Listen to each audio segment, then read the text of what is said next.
ఒక నిజమైనటువంటి నిబద్ధతతో కూడినటువంటి 72 గంటల నిరాహార దీక్షను నేను చేయబోతా ఉన్నాను హైదరాబాద్లో 4, 5, 6 తారీఖున ఆగస్టు 4, 5, 6 తారీఖున నేను ఇదివరకు ఎట్లా అయితే అంబేద్కర్ విగ్రహ సాధన కోసం 72 గంటల నిరాహార దీక్ష చేశానో బీసీ బిల్లు సాధన కోసం కూడా రాష్ట్ర కేంద్ర ప్రభుత్వాలపై ఒత్తిడి పెంచడానికి మన తెలంగాణ రాష్ట్రంలో బీసీ బిడ్డలకు ఎంత అవసరం ఉంది బీసీ బిల్లు అనేటటువంటి అంశాలని ప్రపంచానికి తెలియజెప్పడానికి తెలంగాణ జాగృతి అధ్యక్షురాలుగా తెలంగాణ బిడ్డగా ఒక సోదరిగా నేను నిరాహార దీక్ష 72 గంటలది 4, 5, 6 ఆగస్టు నాడు చేయబోతా ఉన్నాను.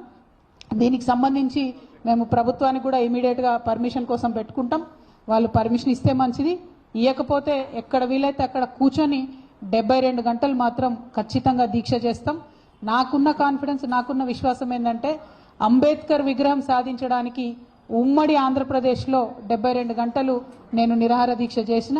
ఆ తర్వాత అనౌన్స్మెంట్ వచ్చింది. కిరణ్ కుమార్ రెడ్డి గారు ఆనాడు ఒత్తిడికి తలొగ్గి అంబేద్కర్ విగ్రహాన్ని అసెంబ్లీలో పెట్టడం జరిగింది.